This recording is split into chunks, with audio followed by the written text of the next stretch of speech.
Rev TV brings the world of motorsports into your home with over 100 live race series such as MotoGP, IMSA WeatherTech Sports Car Championship, Extreme E, World Superbike, and the newly launched all-electric E1 series. From 2 wheels to 4, from land to sea, your destination is Rev TV.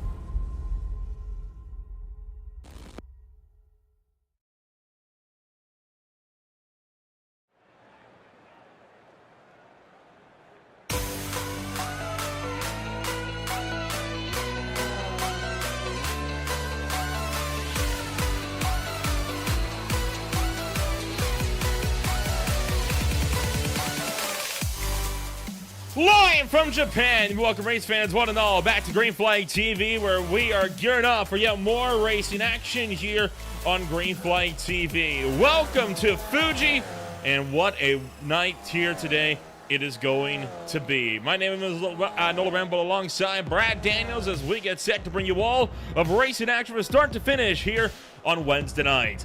Brad, welcome to the Beer League, and what a track to kick things off. It is now one of Japan's premier motorsports facility, the Fuji Speedway.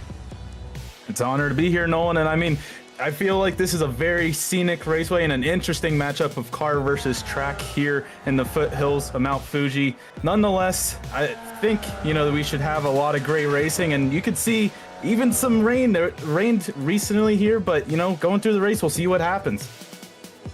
This race here this afternoon expected to be quite the wild ride here for drivers this afternoon as we get set to see who's going to be where here at the end of the night. And of course, let's take a look at the point standings into racing action today. Right now, Jake Kasich stands atop the boards with 238 points, just 3 clear of Henry Morris taking over the points lead, with Austin Tucker making a drive up there as well. He is only 3 points clear of Eric Ronenberg, and right now the top 3 separated by a mere 13.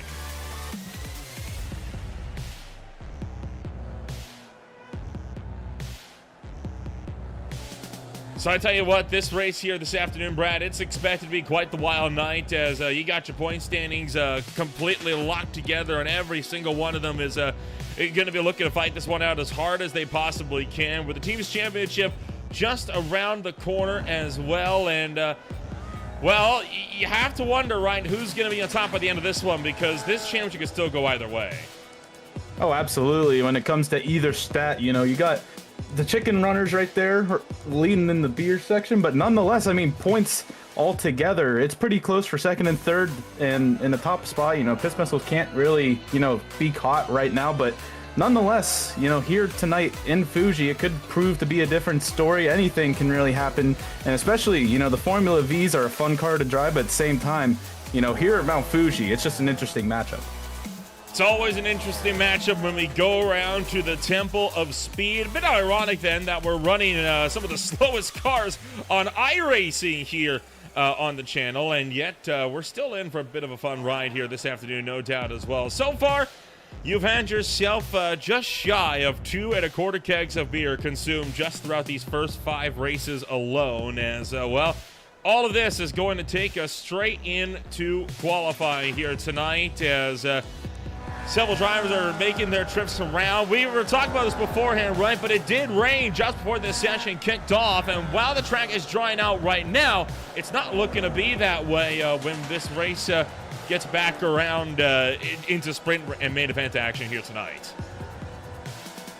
Yeah, right now the forecast is looking a little daunting, and for those drivers, that are maybe, sitting around taking in a couple drinks, they gotta start thinking, am I gonna be braced for what's about to come? We'll see what happens and how the weather breaks here later on, but nonetheless, here at Fuji, you got 16 turns, and you can see the Formula Vs taking their time around turns 11 here through 13, and it's gonna just be very, very interesting to see how the Piss Missiles and the rest of these teams come together to try and fight off this weather, and also maybe enjoy a couple brews along the way. Just 5 minutes to go here in qualifying as they run. And, well, with qualifying very much underway, let's take a ride on board with one of these cars, and we'll take you for a lap here around the Fuji Speedway. We'll really show you what it's like. Let's take the ride here with Jordan Babcock as he chases a quick time here on the boards of the Chicken Runners crew. It starts with this massively long drive all the way down the straightaway, one of the longest pit roads you can find in the motorsports world, up into the fourth gear, surpassing 155 kilometers an hour, and yet the car effectively stalls out here without the draft of another car in front to give you a helping hand. And then, of course, that hard braking zone right at around 75 meters before you head into Daiichi for turn number 1.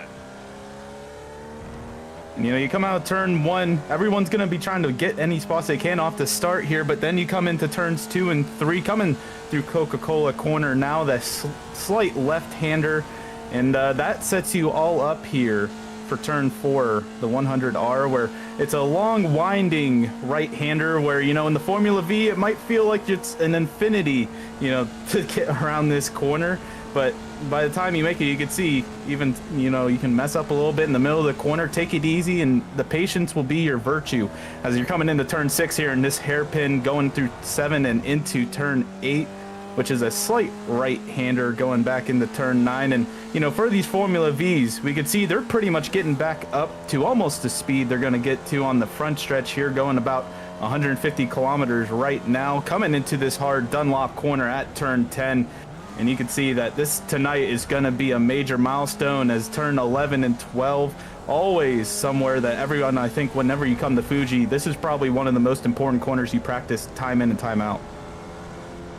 And of course, into the third and final sector here of the racetrack as you work through turn 14 and up to next corner at 15. A lot of these corners, you know, you're on the brakes while you're turning the wheel. Not some of these Formula V cars are ever content with.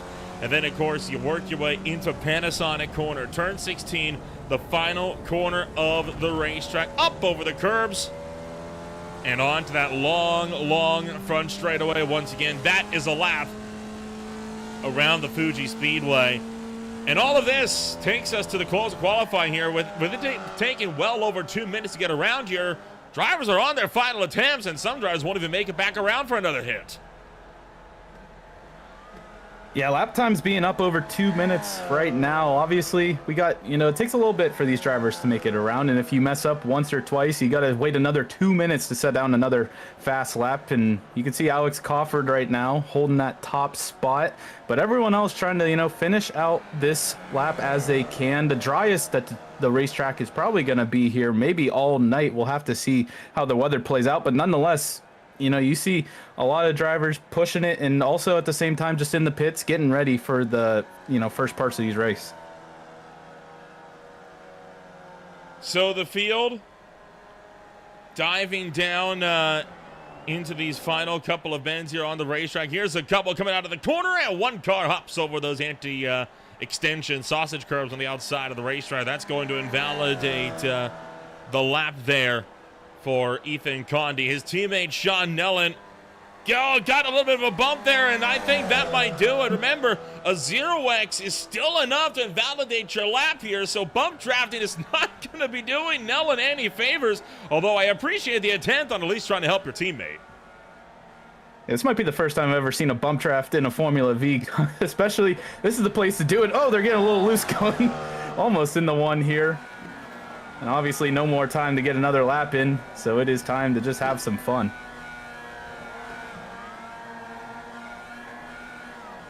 So with all of that said and done, we got yourself effectively set up pretty much here for the starting grid of the sprint race, which of course is coming up here in just a moment.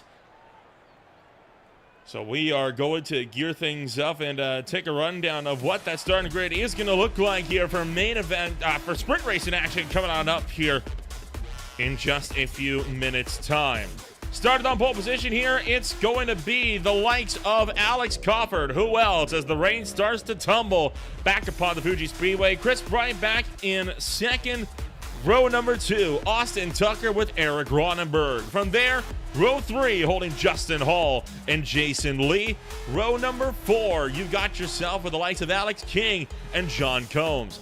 Top 10 closed out by Kyle Blevins and Ron Wolf, with the 6th and final row of the top 12 invert going to Sebastian Close and Ringo Harrison. From there, it's Jordan Babcock, Corey Barrett, Alexander Bueller, Jake Kasich, Darren Bai, Aaron Thacker, Ben Williams, Chris Flams, Matthew Dupuis, Ethan Condi, Evan Campbell, Sean Nellen, Stephen Purcell, Gabriel Gonzalez, Blake Gamble, Carson Catlin, Chris Zofer, Greg Beckman, Ryan Verhulst, Henry Morris, Giovanni Romano, and Tyler Augustino, bringing up a 34-car field.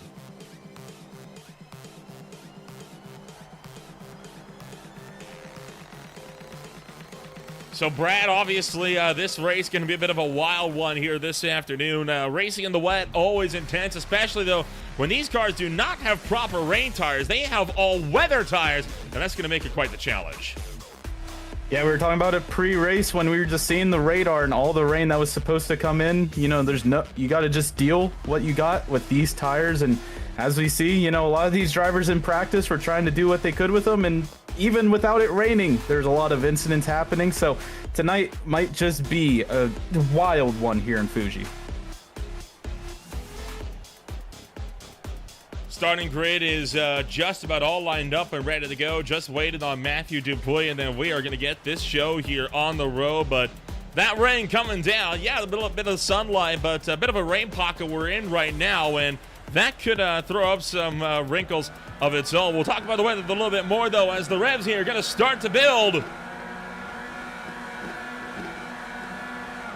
And we take off here for the Fuji Speedway. A bad launch from Jason Lee. He is mugged off the line. Everyone else fanning out 2, 3, 4 wide, coming down the front straightaway and down into turn number 1 at Daiichi. Koffer with a great getaway. He is clear into turn number 1 as the rest of the pack siphoning things out behind them as everyone ducks down and in, and we are clean through turn 1. A little bit of 4-wide action coming through one there, but it's, yeah, like we said, pretty clean. And nonetheless, you can see a big lead as we have a lot of rain coming. Oh, someone spins out there further on back, but nonetheless, we keep it moving. Carson Catlin, and looking like that to be potentially Jason Lee. No, Ethan Condi, the two cars that ended up going around to the back end of the field. As we got Justin Hall in the 64, diving to the inside of Jason Lee in that number 8. Kyle Blevins at the 248. Still in the mix. Alex Crawford pulling out quite the gap up at the head of the field here, as those rooster tails going to get wider and wider down the front straightaway. Crawford, I mean, almost out to almost 2-second lead. He's going to have a beautiful set of turns to come up now. All fresh air, as you see. Oh, we have a spin and almost a parking lot going up here. Multiple cars find themselves with trouble. That is Kyle Blevins at the 240. He's going to cut right through that chicane where you go if you bail out of these corners. And look at this Hornet's Nest coming down the stretch. That is an unbelievable sight. 3 by 4 wide as they come all the way around and through. And boy, you rarely see cars that tight back together. We got a big mess here. 5, 6, 7, 2 cars flipping down in towards turn 14. Ryan Verhulst is up on his roof, and he is going to have to be given a helping hand to get that car righted. But a huge crash coming through, shockingly, one of the slower ends of the course. I was going to say, that was that corner has a little bit of, you know, that slower pace, and to see a car flip, we saw a lot of cars everywhere. I mean, with these Formula Vs, you can stick it anywhere on the track, and we're going to take a look back here at the replay and just see this calamity start up. And you can just see cars bouncing off of each other, flip-flopping and barrel rolling. Oh, my gosh. That is a tumble that Ryan Verhulst took there. And you saw drivers like Blake Gamble trying to lend some helping hands. Whether or not they were successful, I think is a bit of a subject of debate. But, geez Louise. Talk about getting bottled up there. And we got more cars around now. Harrison and Bueller find themselves turned sideways out of the Coca-Cola turn. And out of Daiichi as they're going to get themselves right. And then, of course, Top 12 invert, that's the big thing, right? Because this is the turn who starts on pole position, smashing close spins off the road in the wet. Right now, Matthew Dupuy in that 703, third car in line, fourth car in line. He's the one that holds that final critical position. And right now, you know, you got all the calamity happening around you. Dupuy might not be thinking about pushing it too hard if he's trying to maybe set up himself for the finale here, but nonetheless, the rain coming down, you can see ever more and more the radar is going to favor a heavy rain coming in these next 10 minutes. So right now, you know, these drivers just got to get used to this green flag wet racing, but nonetheless, you can see going into turn 11 here, it is Chris Flams and Darren Bai going at it. Side by side between the two, and you've also got a fight picking up for the second place spot as well as Austin Tucker makes the move on Eric Ronenberg coming up through Net's corner. So Net's proving to still be a bit of a hot spot for action. Well, oh, and around, gonna go a couple of them at the tail of the field. That's Harrison collecting Ben Williams on a spin on the exit of Dunlop, and now back up to this fight for 12. Matthew Dupuy has run down Henry Morse. John Combs also in the mix. It's a multi-way fight for that final transfer position at 12th place, right now held by the number 1. It feels like a bunch of snails coming down this front stretch. It's not really that they're going slow. It's just the pure length of the front stretch here in Fuji just makes it seem like they're not getting anywhere. But, you know, all these 16 corners, you're just ending up on one other side of the front stretch from where you started. So you can see right now this battle is heating up for the 12th position. Looks like Henry Morse, John Combs, everyone is really joining in on this party right now for up until about 11th spot right now. Oh, we got a problem up the road as one car off the road. That's Jay Casey. You saw another one slow. I think that may have been Alex Coffer. Meanwhile, this battle for the invert going 3 wide. Dupuy and Bright still in. Darren Bido in the 22 in the middle. He's the first car out. He's running 13th. Oh, and more contact between the two as Bright drifts across the road and checks the 22. And that caused Bright to drop back to 13th. Meanwhile, Jake Kasich has found himself off the road as well, and he tumbles out of the top 12. And that's going to be a hard mountain to climb back up. I mean, we are in the mountains. That wasn't meaning to be that type of alliteration, but nonetheless, you know, last week's winner, we got, you know, he just had a little bit of spill coming through Coca-Cola and has to battle his way up to that transfer position, but now a 4-way battle here for 13th, it looks like, as he is actually back off the road.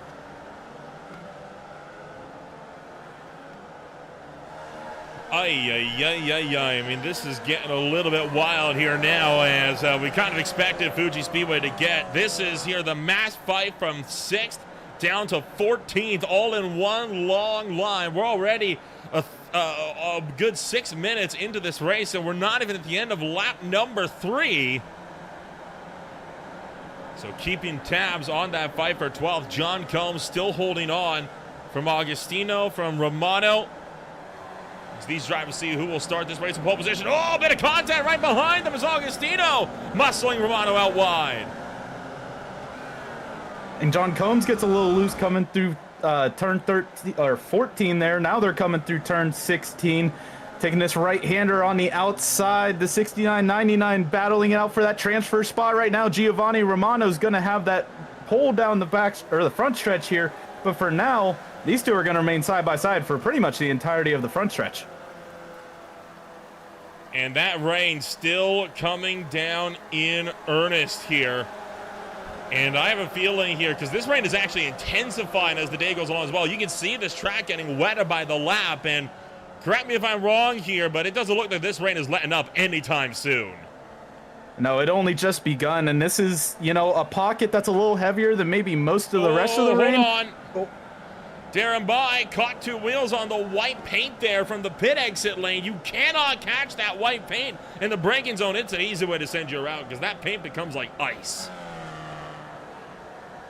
Yeah, the rain just adds a whole nother element, and you just got to be more and more ready for anything to happen whenever it comes to a rain race like right now.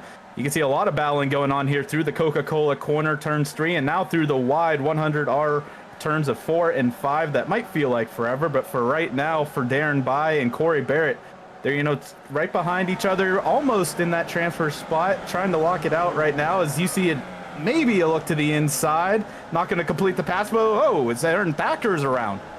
Thacker spins the car out. He gathers it up, though. Meanwhile, you now got by Barrett, Dupuis, and Moore, all set to try and make some lunges here. Corey Barrett trying to see if he can size up Darren By in front. Darren By going to get onto the brakes and try to sling his way around.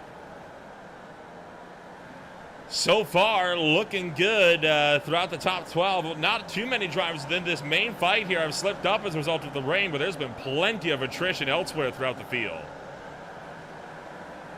No matter where you look, it feels like everyone's collected with each other, and you know the rain will tend to do that. Somebody messes up, and that's going to bring everyone else back together. So we got a collection of cars, really, just, you know, like we said, you can keep looking around the track. There's just everyone beside each other. No one's really on an island right now in Fuji. But ironic, considering we are, of course, racing from the island nation of Japan. There goes Eric Ronenberg overtaking Justin Hall. This is the look from John Combs, and you can see visibility starting to become a little bit of a problem with some of these rooster tails, and that's a problem that is only going to be exacerbated if this rain keeps picking up the way it is. And as a driver, I mean, I could not imagine, you know, setting yourself up as we're going to go 3 wide now coming into turn 1. And two rows deep of 3 wide. One car watching on from the sidelines. That may very well be... Oh, that's Stefan Purcell actually watching on from the sidelines. He's content to just take a bit of a chill pill and watch the remainder of sprint racing action by himself. 5 minutes to go. Anticipated only 3 laps if you count this one. Oh, hold on. Off the road goes Romano as he got a bit of a tap. And now around goes Chris Flams. And we might not be done yet because Romano's hooked up with his teammate Darren By. They're caught together with the wheels, and Darren By can't get himself separated.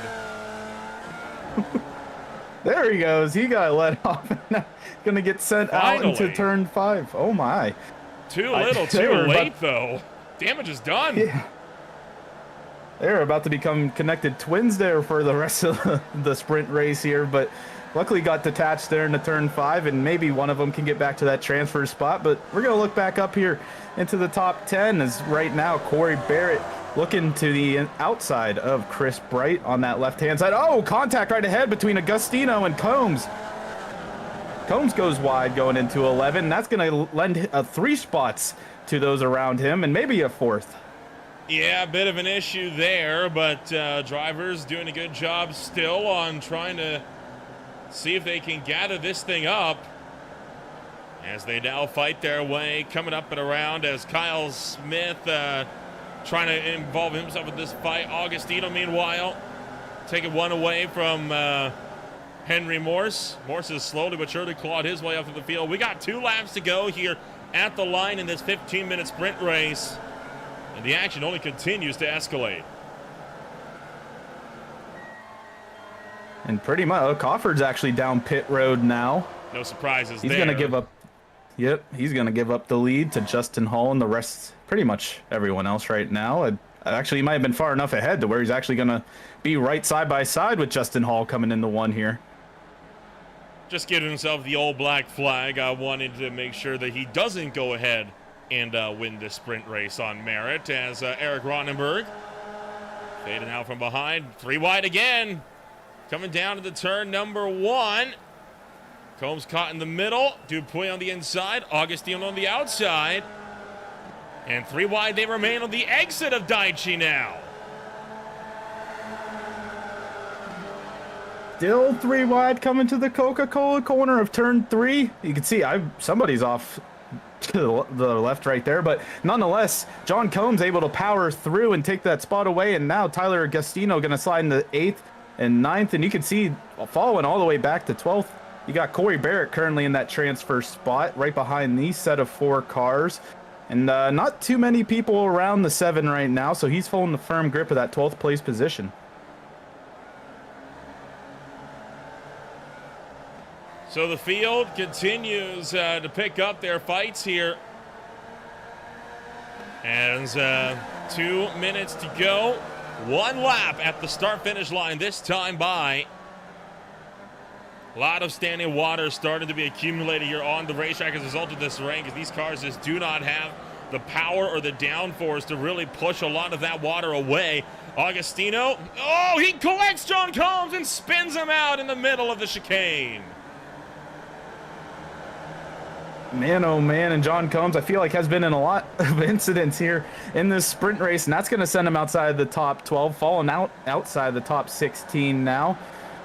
As now we got the battle back up here for 8th, Tyler Agostino, and oh! That is Sebastian Close having a bit of a spin, and well, Cobb is taking himself out of the sprint race, no surprise there. So this 3-wide fight here is the fight for the lead of the sprint, with Austin Tucker, Justin Hall, and Eric Ronenberg all under a blanket. Ron Wolf trying to make it a 4-way fight. Side by side, all the way down the pitch straightaway. 1 lap to go in the sprint. Nobody willing to give an inch, not even 100th of a second between these three coming into turn 1. You're going to see Austin Tucker is going to be able to send it a little bit deeper there on that inside line. He's going to hold the advantage coming through 1. And oh, actually Ron Wolf sends it a little too hard. He gets throughout turn 1, and that's actually going to ruin his momentum as these three are able to get further away from the 119. Continuing to make their way around a defensive line for Ronenberg, trying to keep Justin Hall behind him as we work into turn number 3. Ronenberg round the outside of Justin Hall. He picks him off. Austin Tucker sitting in the wings. He wants to try and find a way to get the sprint race win. He's going to lunge around the outside. He's into the grass, though. That's going to send him out wide and take him out of the fight. The three have quickly come down to 2 as Justin Hall looks to the inside of Ronenberg, coming through the hairpin now, and that's actually going to work out in the favor of the 917 as Ronenberg is able to power to the outside, but not clear as of now. He is now of Justin Hall. Justin Hall trying to make that look here as Eric Ronenberg holds the inside. Austin Tucker dragging himself back into the mix as we enter the final sector of the racetrack. Hall breaks deeper, round the outside, and he's just able to get the move done from Eric Ronenberg. Ronenberg trying to cut in. He runs into the back bumper, though, and that's going to give Justin Hall a little bit of a boost on the exit, working their way towards nets into turns number 12 and 13. Justin Hall runs too wide. Ronenberg with the run. He gets muscled out wide as Justin Hall comes back onto the racetrack. Ronenberg back around the outside of him into next corner. Justin Hall slips. Eric Ronenberg has the run, but even if he's in the lead, he still has to fend off a massive drafting run all the way down the straightaway. Now Justin Hall will have to try to go for that over-under. It's a last-ditch effort, and he is in the draft. The final drag race down the start-finish line. Ronenberg's got a bit of a gap. Justin Hall trying to tuck in, find whatever slipstream he can down the front straightaway, but Ronenberg, the gap continues to pull away. Just now it starts to close, but it's going to be too little, too late. Eric Ronenberg hangs on to win the sprint at the Fuji Speedway. And 3 wide for second there is Austin Tucker. Justin Hall right there trying to battle out for second. Ron Wolf's going to end up 4th, and you can see everyone else following in single file, surprisingly, across the line. Man, oh man, a fantastic race, and of course, let the post-sprint race festivities begin, as is per tradition. And thankfully, Fuji Speedway, a lot of runoff area right in turn 1 to be able to have all the fun in the world you could possibly hope for in a track like this.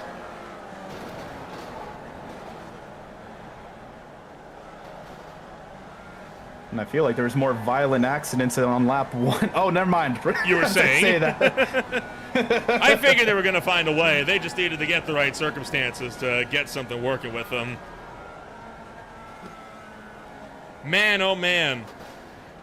A wild, wild race then here in this one, and a wild way to close out the finish of a absolutely fantastic sprint race to boot. So with all of that said and done, well, it's about time that we take a rundown of your official post-race results here this afternoon after a great race here to close things out for sprint racing action this afternoon. It is going to be, of course, Eric Ronenberg, Justin Hall, Tucker, Wolf, Morris Romano, Bryant, Augustino, Barrett, and Thacker for the top 10. But the drivers that will start this race on pole position going to be Matthew Dupuis and Alexander Bueller as they start 11th, and well, they finished 11th and 12th. They'll start 2 and 1 in the main event in just a little while. That main event coming up in just a moment. We'll take a step back and be with you with more in a moment on Green Flag TV.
Welcome back to Green Flag TV, where racing action is set to kick off here in just a few moments' time for the Fuji Speedway. And Brad, the rain has continued to come tumbling down over the course of the last few sessions here, and this this is looking to be an absolutely soaked track for the main event start.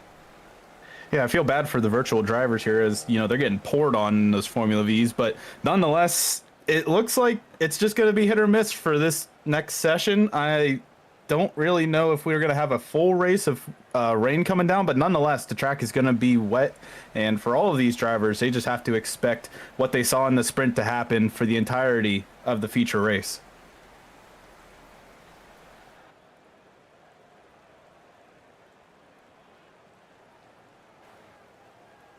This one going to get set to be a bit of a wild run here, as well as the feature just around the corner here as we get set to see who's going to be doing what here. The main event coming on up here on Green Flag TV, and they're going to line up like this. It's going to be Alexander Bueller starting his race from pole position. Matthew Dupuis down in second alongside Aaron Thacker. From there, back to the field, it's going to be Corey Barrett, Tyler Augustino, Chris Bright, Giovanni Armando, Henry Morris, Ron Wolf, Austin Tucker, Justin Hall, Eric Ronenberg, Kyle Evans, Chris Flams, Darren By, Evan Campbell, Alex King, Jordan Babcock, Jake Kasich, Chris Zofer, Sean Neldon, Carson Catlin, Sebastian Close, John Combs, Ethan Condi, Gabriel Gonzalez, Ben Williams, Blake Gamble, Ringo Harrison, Greg Beckman, Jason Lee, Ryan Verhulst, Alice Cofford, Stephen Purcell brings up the rear.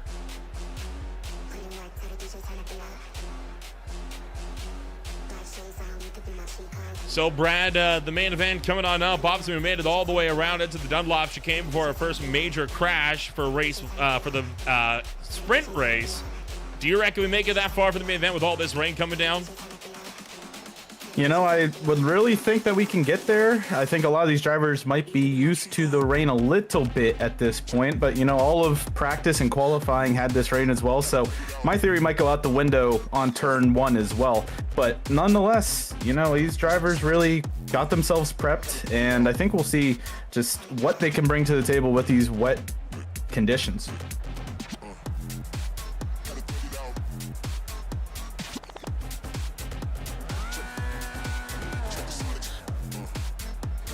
And, you know, not to take off of the race here, Nolan, but, you know, next Wednesday, they say the most beers drank on that day next week. But right now, you think, you know, you see a lot of these drivers sitting, gritting up right now. Do you think any of them are necessarily maybe not getting as many points tonight because they might be more concerned about the rain, or do you think more drinks are going to be consumed because it's just going to be a heck of a race in the rain? 50-50 at this point. We'll have to see. We'll have to see how this one's going to pan out. Obviously, it could be a bit of an interesting ride. So we'll see how this one's going to go as the green flag coming on out here this time by, with a few cars starting their races, of course, from pit road. It's go, go, go with the Fuji Speedway for the Formula Vee-Ji Grand Prix. And everyone getting away clean and green as they make their drives down the stretch in towards turn number 1 for the first time this afternoon. Right now, Matthew Dupuis holding his car in the lead of the race. They're fanning out 2 by 3 wide, and it looks like we're just about going to be able to get through there clean. Little bit of contact, but nobody going around, and never mind, one car spins on the exit, and that is going to be Jake Kasich. And more trouble up front as you got them stacking them up here, 4, 5, 6. Spearing off the road before they get things back sorted. Not an absolute parking lot, but I'm surprised not more cars were contained in that turn 3 incident at the Coca-Cola corner. But we're going to look into turn 5 now as Matthew Dupuis is under fire from Aaron Thacker and the rest of the field there. You can see a bunch of hungry drivers trying to come through the hairpin now, looking down through Dupuis and Thacker. And right now, it's really these two. They have a little bit of a break, but you just look further on back, and some drivers taking it easy, but some 2, 3 wide. Some drivers turning it out to 2 and 3 wide here as we got one car going out a little bit wider, deeper in the field. Meanwhile, of course, here comes the 703 of Matthew Dupuis. Corey Barrett in the mix of this one here for 2nd and 3rd. All the while as they try to gear up for Corey Barrett down to the turn numbers 13 and 14. And now Barrett going around the outside as well of Dupuis, trying to pick him off. And this is allowing Thacker to get away with a big run.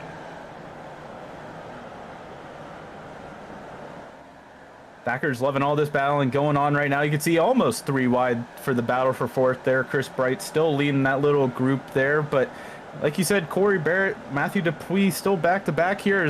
Wow, yeah, Thacker almost has a 2-second lead going into the front stretch now. But you can see that's slowly gaining now. Might be 2 seconds by the end of the front stretch. We have someone around coming through turn 16. One car goes around to the exit of turn 16. That is Carson Catlin. He's going to have to wait until the whole field goes by before he can get that car fully righted again. Second place up the road as they fan out 3 wide, multiple rows deep here, all the way down the pit straight, down into turn numbers 1 and 2, as now into the braking zone. Oh, and in hot there, gonna go for Alex King as he's able to pick this one off. As the pack cycling on through, and we're able to get through this one more or less unscathed. The whole field pretty much staying with each other, and you know, you called it earlier, Nolan. We didn't see anyone really have that parking lot moment. Oh, I'm saying that now as Coca-Cola corner boy. Captures a couple more drivers. Oh, we got one car hopped up into the air, and that was Alex King as he slams back down to terra firma.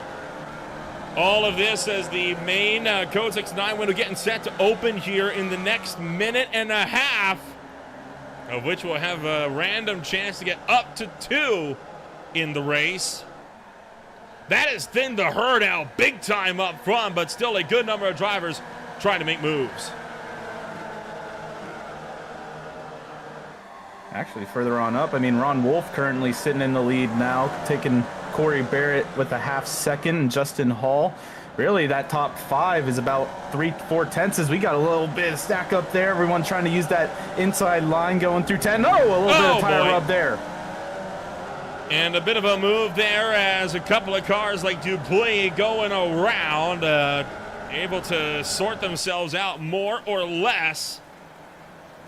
But then you, of course, have Chris Bright. You have Darren Bai. You have Evan Campbell. All still very much in the mix. All trying to see if they can have a fight going here with the main field. So far, so good. Everyone getting ready to go. Oh, actually, we have the top 2 going to a spin. Justin Hall, Corey Barrett go around. Both cars going to back it into the wall, and Corey Barrett slipping on that wet turf, trying to get his machine sorted. Something that he is going to be able to do. So no further issues from there. And there, once again, 3 by down the straightaway, and there it is. Code 69 window is officially open here this afternoon. We now have the chance to get 2 race slowdowns here, which will give drivers a chance to come down pit road. They are, of course, completely random. And so far, 2 by 2 wide down through the opening corner out of Daichi and back down into 2. And I think this might be the first time we saw Daichi treat at least every driver nicely. As I say that, somebody's around coming out of 2.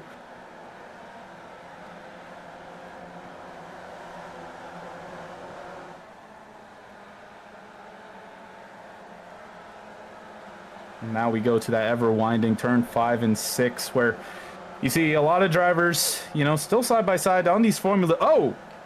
And yet more problems as Barrett and Bueller spear off at the tail end, but that's not phasing any of these drivers up front that continue to attack these corners with gusto.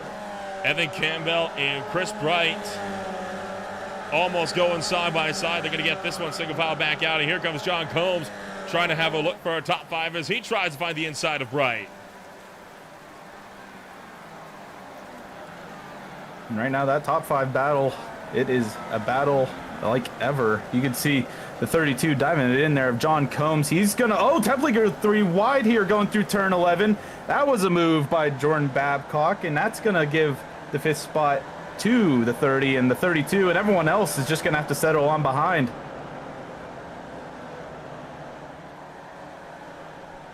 And so with this one getting set to be a bit of a wild showing here, as Austin Tucker trying to send this one around the inside of Alex Cuffer, further down the pack. Ben Williams, Chris Bright, Gabriel Gonzalez, and more. All trying to find themselves with a good momentum run. But I'll tell you what, this run here, it could get rough here coming down the front straightaway if they keep this fight up the way it is. Yeah, there's no love lost right now. This early in the race, you got 52 minutes left in the feature. You know, some of these drivers might get used to it, but at the same time, you got to start thinking of also, you know, the rain is just going to keep coming on. It's just going to keep piling up for all these drivers. So nonetheless, you know, you can't really rely on any sort of dry section of the track, because as we mentioned earlier, these cars are just so light, and so, you know, there's not going to be any sort of dry spots here, no matter if the rain stops or not, as we have a little bit of three wide action coming into turn one here again. That's a common sight here tonight, and it looks like maybe Ringo Harrison might have fallen down there a little bit. He's actually battling it out here, I believe. Oh, hold on. As around goes Chris Zolfer into the Armco barrier. Several drivers swung it out too wide of the exit of Daichi. And that 25 of Gabriel Gonzalez looking like he's a little bit more eager as well. Trying to go around the long way of Aaron Thacker. Thacker able to hold firm, and around has gone Austin Tucker. He'll get the alpaca machine getting going again, but nonetheless, you know, looking back here, it's a current battle going through turns. I believe this is 7 and 8, I believe. And Ben Williams having a spin as well. That's on the exit of the hairpin at turn 7. Now going through 8 and 9 before they get onto the binders with that chicane at 10 through 12. So Tyler Augustino jamming on the brakes. Is he going to sweep around the outside? Kyle Blevins ducks through as well. Justin Hall, Ben Williams, and more set to pick this one up. Oh, a bit of a twitch there that time around for Kasich. And that's going to send him shooting right through the middle.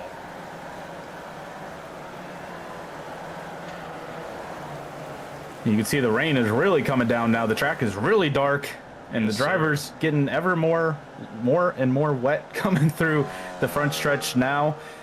And, you know, this is the part of the race everyone's kind of settled at the 10-minute mark, getting single filed. It's not, you know, 2 and 3 wide battle all the time anymore. But when it comes to this front stretch, you know, if you're sitting on the inside line there, you know, you got no draft support, nothing else really going on, but you're going to just, you know, sit out there with no sort of support and just stall yourself. And unfortunately for everyone around you, it's going to turn into a 3 wide battle real quick. Coming down the front straightaway, Alex Crawford, Evan Campbell, Darren by 3 wide. Coming down into turn numbers 1, and around the outside goes by. Hold on, around in front of them goes Eric Ronenberg, the second place driver off the road as he almost gets into the Armco. And Alex Crawford now picking on third with Campbell and by, along with Combs, still in a thickly contested fight for third. Crawford all the way made it to the podium position, but he's not done yet. He's still got some drivers that are angry right behind him. Evan Campbell trying to take it to the inside of the 19. And, you know, the 71 is just going to use that outside line and push the envelope, able to just get a heck of a run coming through 4 and 5. They're coming into the hairpin now. The 19 has fresh air, at least about 2.5 seconds up to Jordan Babcock. So got a little bit of catching up to do, but nonetheless, Crawford has caught pretty much everyone else outside of Wolf and Babcock to this point. So it's only 10 minutes, you know, that's a good pace. And take a look at this madhouse from 9th on back through the field. This is no way this is going to go well as cars are beating and banging, bouncing off of each other. One driver way off the road. That's Kasich again getting shuffled out of line. What a tough break that Kasich has had tonight, just being put through the absolute ringer today, while others go side by side into this turn 10 through 12 chicane. Oh, and around is going to go Ben Williams, and he drops through the order. Able to get back on the track and rejoin safely, but now it's a battle for 9th really. You can see that Tyler Augustino and Ronenberg coming through 14 and 15 now and setting themselves up for the final turn and get themselves to the front stretch here. Just a hungry pack of about 9 cars right now at going after the 8th or 7th place position for Chris Bright.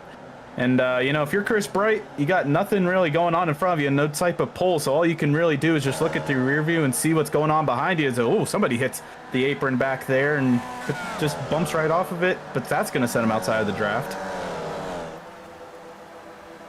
And so the main fight continues as drivers continue to fight this one out here down into turn number 1, out of turn 16, fighting their way down the front straightaway. Harrison continues his momentum in the top 10. Eric Ronenberg just behind, making that look for 11th. He gets down the inside of Tyler Acinni for 12th, and right behind them, oh, hold on, Case is in too deep, but he's going to just go swinging off the outside of Daichi. And luckily here at Fuji, you got some pavement to work with, even if you hit wide. So for Kasich, that's going to help him get back on the track, and still got a barrier back behind him. But nonetheless, if you're the 11, I think that's a couple of times now where we've seen him be a little aggressive. A little too aggressive as Justin Hall and Henry Morse get around. Justin Hall around, Henry Morse around. And yet again, we find ourselves slowing this one up. A rough ride for the time being here so far, but I tell you what, not for lack of trying for other drivers in the field. Ronenberg, Agostino, and more. They're going to continue to pick up the fight here.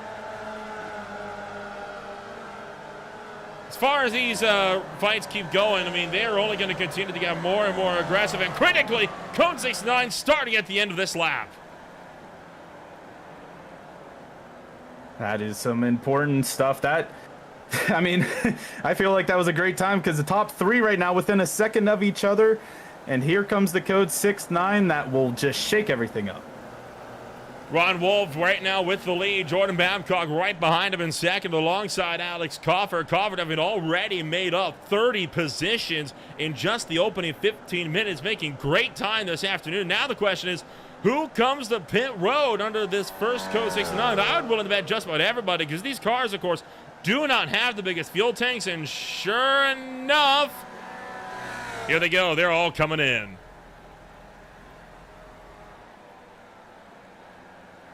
And throwing it down pit road here.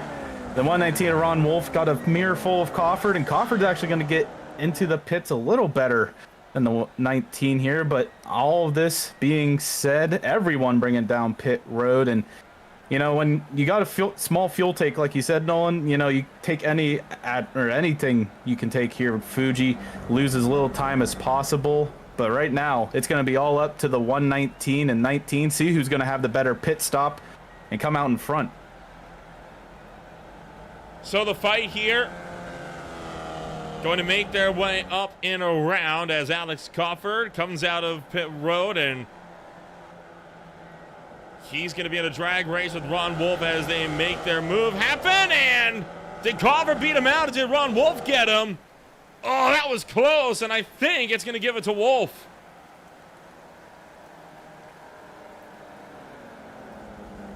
Jordan Babcock was right in that battle as well, and he's ending up about 2 seconds behind these two now. So the 119-19 making it a 2-horse show, as Alex Cofford actually able to take that lead away real securely, I think. Yeah, you are correct on that deal, as drivers are going to fight their way on through. And well, all of this takes us around to action here once more. In a wild ride, this is gonna get set to go back out of here once again. The green flag will be not too far away, no doubt, as nobody had a chance to go laps down. So we're gonna take ourselves with a quick step back, and when we return, racing action continues here on Green Flag TV. Stay with us.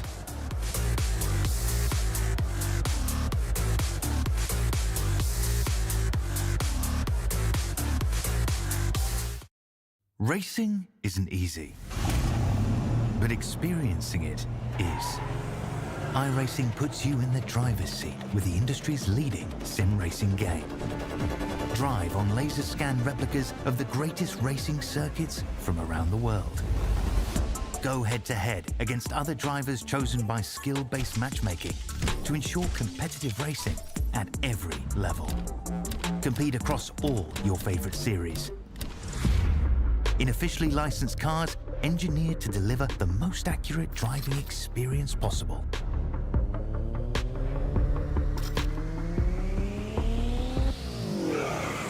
Join a race or host your own with players from across the globe. Race against the computer or in a league with friends.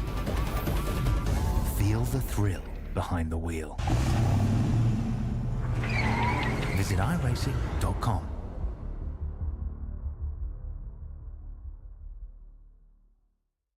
Rev TV brings the world of motorsports into your home with over 100 live race series such as MotoGP, IMSA WeatherTech Sports Car Championship, Extreme E, World Superbike, and the newly launched all-electric E1 series. From 2 wheels to 4, from land to sea, your destination is Rev TV.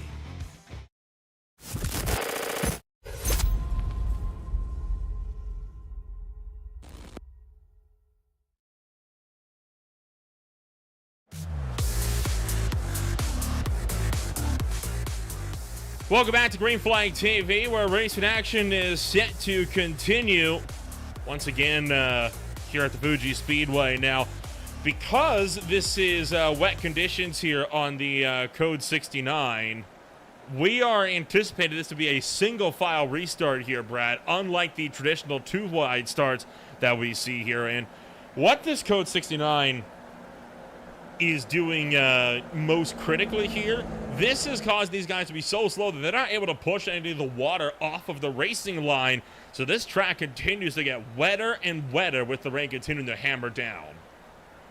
Yeah, with no end in sight on the radar for this rain, you know, everyone's just, I think we keep saying it, that, you know, they have to get used to it, but nonetheless, you know, these cars, these drivers are used to it at this point. And I think if you're Alex Cofford, you know, you got through everyone at this point in the rain.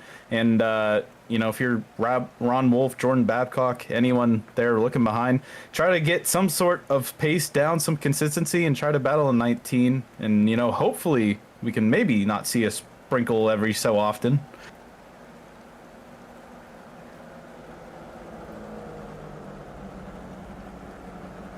So how do you reckon this one could cause this one race to shake up, right? Because you got, of course, you got a chance at the second Code 69. We've got about 25 minutes for the second one to hit. And with one coming out this early, there's usually pretty good odds that you're going to get a second one here as the time goes out. And no, wait, are they lining them up double file? I think they are. They are. Well, typically the rule is if it's a wet track, they're not going to go for this, but looks like rules are made to be broken in the case of today. Double file restart in the wet at one of the in the middle of a corner, no less. This could go wrong real quick. Oh, absolutely. I can think of so many tracks that also this could be hectic in 2-wide restarts, especially in the rain. But, you know, when it comes to Fuji, like you said, it's just, this 2-wide restart's just going to be insane. I don't know how else to say it. And there it is. Ron Wolf jumps on the loud pedal, and we are back underway. 39 minutes on the clock. Oh, maybe not quite. They slowed him up again. Just trying to get a little bit of speed going out of the corner. I'm willing to bet if they are going to go, they're going to be going into the chicane, because right now is at leader's discretion. There it is. Now they finally jump. Still 39 minutes to go here as they fan out double file, and it's going to be a madhouse coming into that turn 10 chicane. So looking at this one from the air, and what carnage is going to ensue here in turns 10, 11, and 12. How about that? For really one of the first times all day long, we get through here without an incident.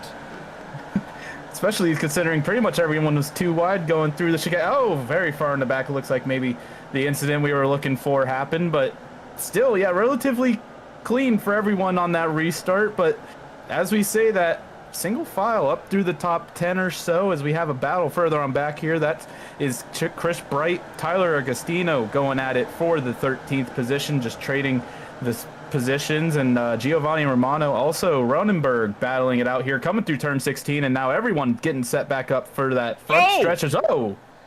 Alex Crawford with a massive tank slapper coming out of turn 16, and this is going to leave him vulnerable here, because look at how much speed he has lost as a result of that down the front straightaway. He's going to lose the podium here.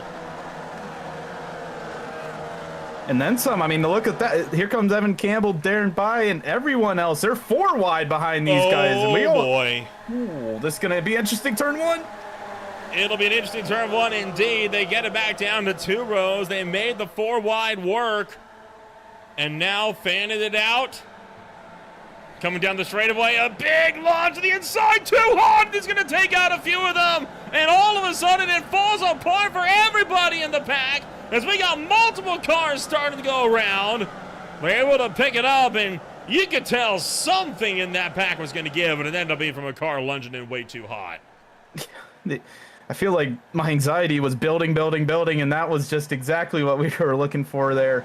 Just something to happen, and of course, unfortunately, it happened further up in the front, but not too many cars involved. Everyone keeping it forward for the most part, but, you know, coming through the 100 right now, we got a lot of drivers who are using that advantage and getting some good points out of it. Right now, Ron Wolf got about a 1.5 seconds to Crawford, and then Kasich is now sitting in 3rd in that 11 machine.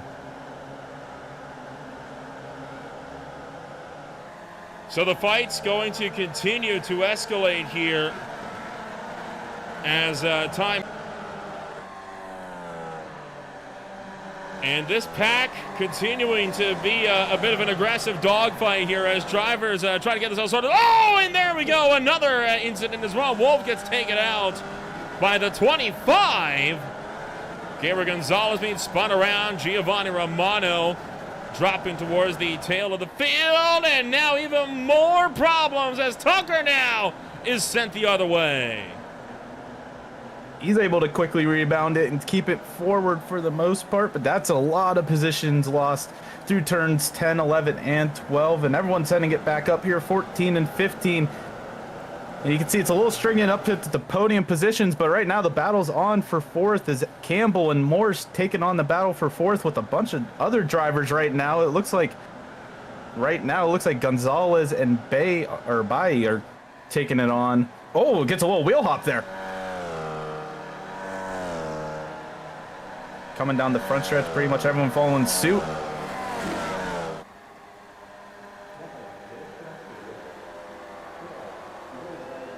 And so you've got Tyler Augustino and Aaron Thacker trying to go side by side. You've got Ronenberg and Darren Bai that are going at it, and they're looking to fan out here down that pit straight. 35 minutes to go down to the turn number 1, and now in hot into the braking zone. This time, though, nobody overshoots, and all cars stay on the racetrack.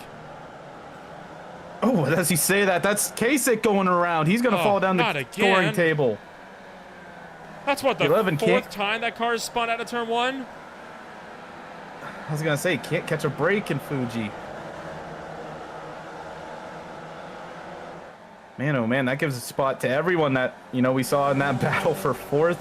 Now Henry Morse is going to hold on to that last spot on the podium, but now we got a bunch of cars trying to take that spot away as we're going to ride on board with the 22 coming through the 100 right down to a 3-wide battle actually here for that 6th position. Gonzalez looking to the inside. He's actually going to lose out. Darren Bai losing out and now under fire from Agostino for 9th, and he's going to fall back to 10th now in that 22 machine, unfortunately.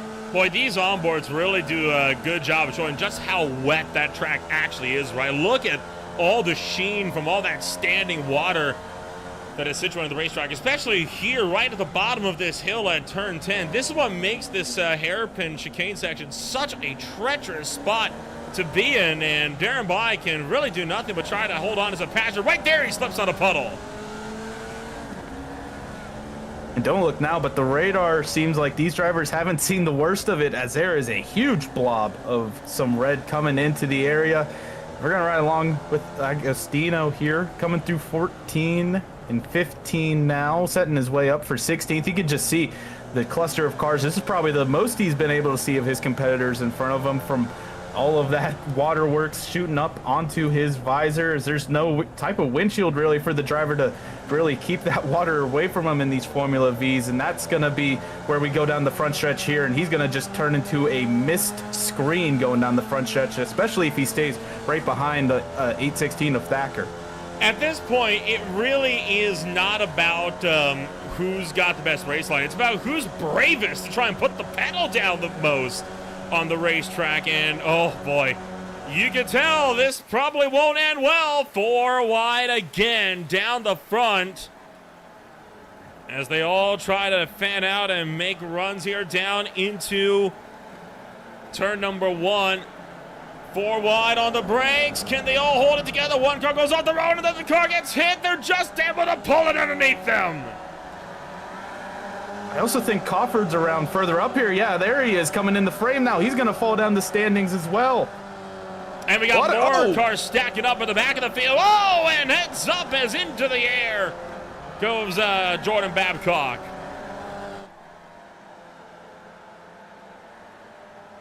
Man, oh man. And this is just going to get wilder and wilder with heavier rains coming into the frame. But nonetheless, we're about getting to the halfway point in time for these drivers. And, you know, looking further on back here, we got this battle still going on for the 3rd place position. Oh, Ronenberg around.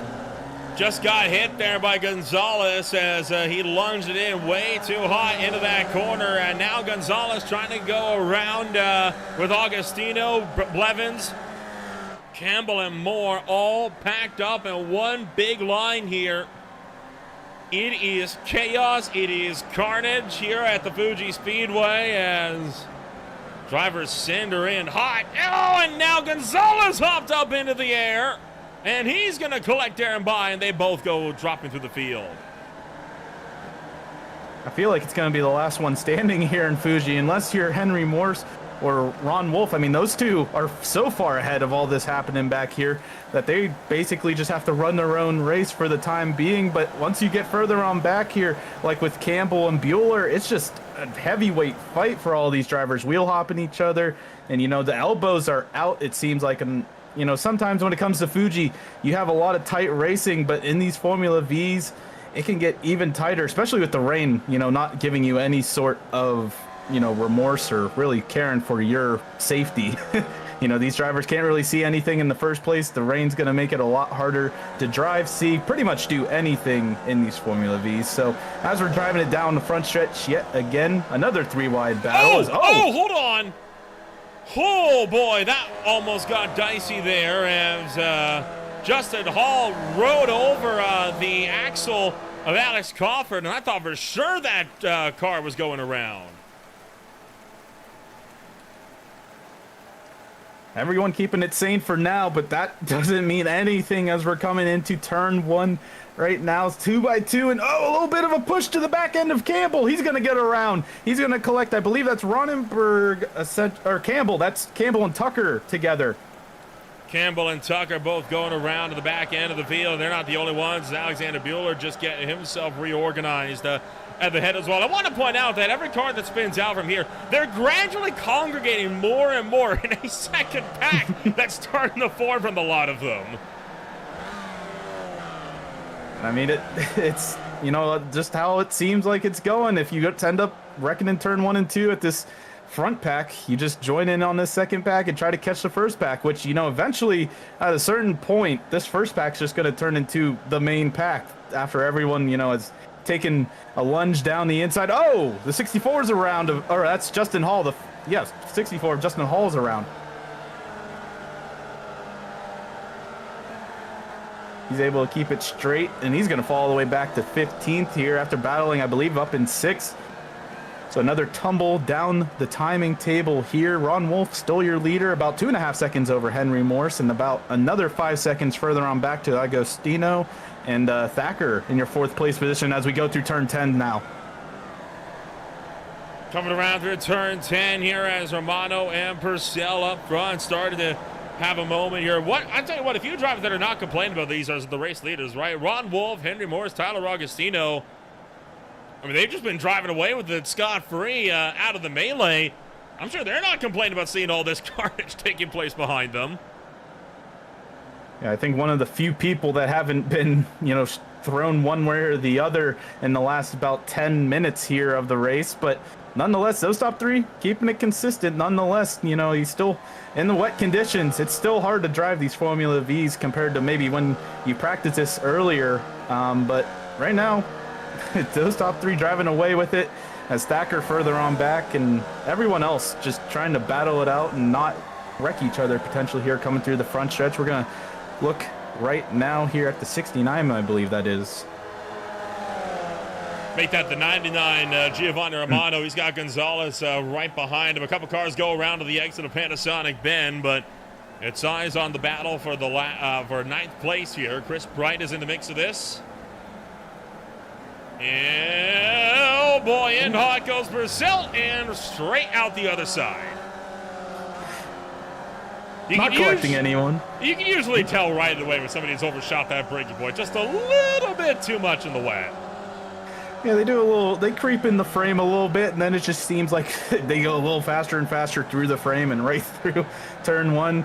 Luckily, there's no one to be used as a pinball there to get sent through turn one as well. But the other thing, with this rain, the numbers on the cars are a little hard to read. And that looks like Alex Cofford again around. He and his teammate Ringo Harrison both having more spins off the racetrack. And all of this while the Code 69 window getting closer and closer to closing up. And we only have ourselves about another 11 and a half minutes before that window draws to a close, and this becomes a one caution race.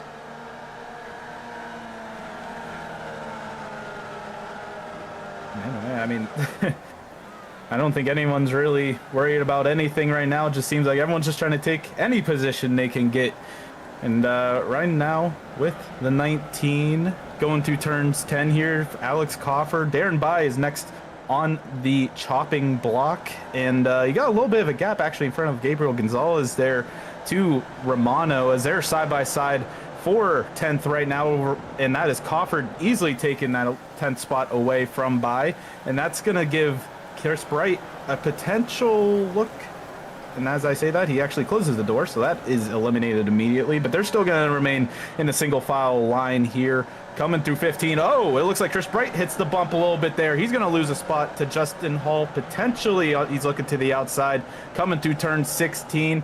And 64 is going to be right behind Chris Bright going down the front stretch. Going to get that momentum, that draft, a little bit of pull coming through the front stretch. And, Nolan, it feels like an eternity, I feel like, for the drivers once they get to this front stretch. But once they realize turn one is coming up, you got to kind of brace yourself, because we've seen everyone pretty much at least mess up in some sort of fashion when it comes to the end of this front stretch. Matthew Dupuis coming to pit road for his second and final stop of the day as they will go 3 wide for a moment. And Chris Bright losing the initiative on the front stretch there, as Jason Lee and Justin Hall will remain 2 by. Down to, whoa, hold on, look out, Darren Bai riding up and over the top of some of his fellow competitors coming down into the opening bend. Another time the Formula V has gone airborne here tonight. We're going to look at the replay of that just happening right in front of where we were looking. The 22 looking to maybe make a pass here, and I think he just Yep, just a little lock up. Oh my gosh. Right on top. Over the top of one, landed only to take off over the back end of another. A little pole vaulting here in Fuji, which I don't think you want to be doing when you're racing any sort of car. Look at the height this car gets here as he launches off of Gonzalez. And he's lucky that car didn't go up and over. I believe we're only at one car that's got turned over here today, if I'm not mistaken, Nolan. 2. I don't... 2. Are we at 2? But both in the same wreck. Oh, right. Okay. So 1 wreck, but 2 flips, yes.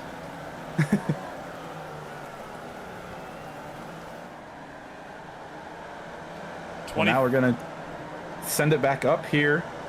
Looking back up at the 10 machine. That is Chris Bright, currently in 13th. He got a little five cars battling it out here for about 12th on back. Actually, that's 11th on back. Justin Hall leading a little bit of a charge here. Jason Lee just in front of this group.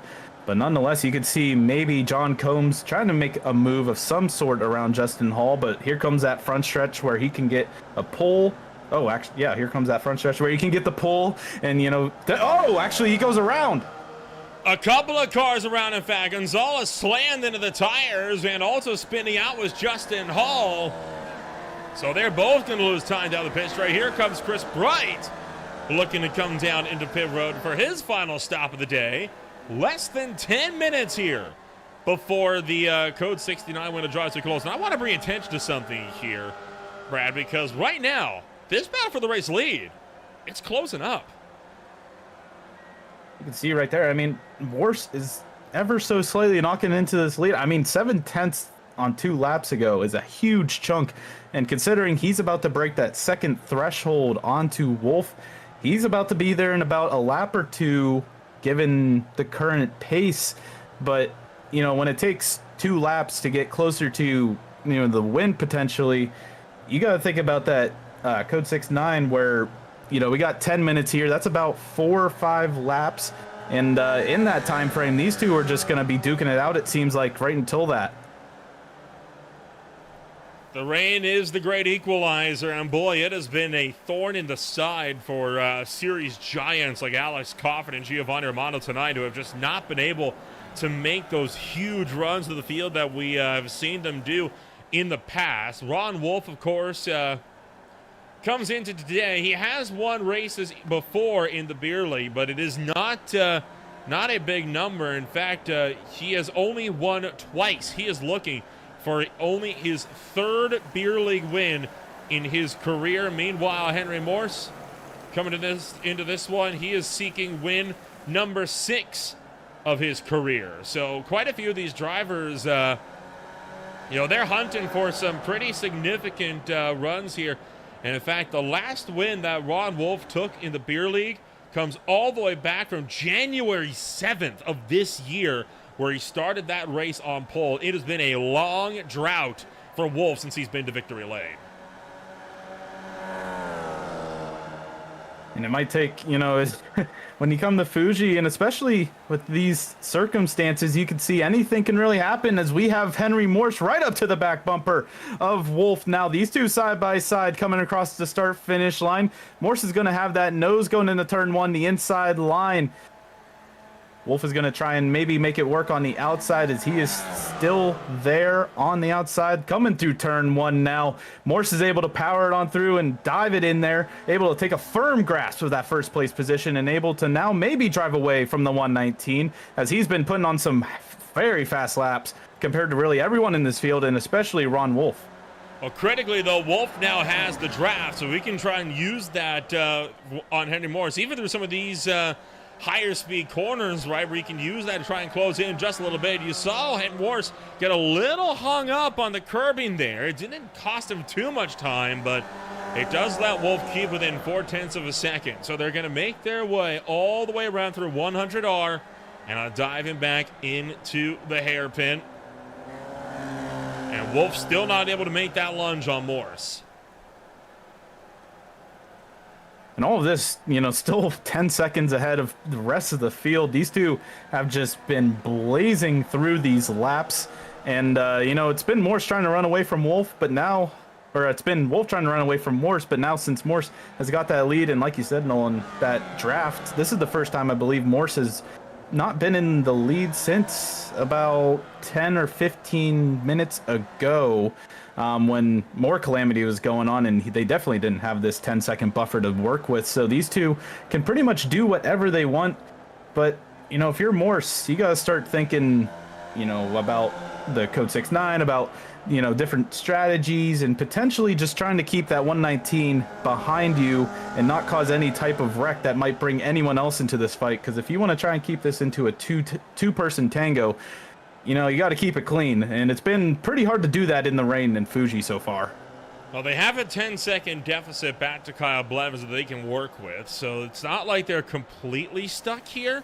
And you can see these guys are still doing their best and trying to fight it out. however they can. Only 3.5 minutes, though, until that Code 69 window closes. And is Henry Morris coming to pit road here? Yes, he is. And he's not the only one. Wolf and Morris both coming to pit road. So this pit stop here, this could easily decide who takes the win in this race, man, who gets the better stop. And I think there's a couple other drivers you can see further on back that are also bringing down pit road. I think Romano's the only one that has stayed out in the top 5, and we'll have to see what the rest of the field does right now. But Henry Morris, Ron Wolf, both rolling up to their pit stops and trying to get that final little bit of gas and some fresh tires on there. The important thing is no matter what, you have to make one more stop today. So the drivers that have stayed out on the racetrack, they're going to be coming down. We know that for a fact. Wolf gets away first. He was into his stall first, though, so no surprises there. And critically, Henry Moore still leaves pit road in front, and it does look like he was able to gain just a little bit. And what this has done is this makes sure that Ron Wolf is stuck behind Henry Morris for one more lap. The one advantage they have, there's some slower traffic up the road that Wolf could try to use as a pick when it comes to Henry Morris. A little bit of pick and roll action for, a little bit of basketball reference there. But we're, when it comes to, the fresh tires and fresh fuel, you're a little heavier. You're not too much more heavy than you were whenever you made that pit stop before. But Henry Morris, Ron Wolf, you could see currently 8th and 9th. So we got about 7 drivers that I believe those are the only 7 currently on that have to come down pit road. So when it comes to Ron Wolf, like you said, we might just see a little bit of pick and roll action as long as he can stay within about a second of the perpetual leader. But Evan Campbell right up there and Gabriel Gonzalez are real close to maybe making this into a pick and roll situation.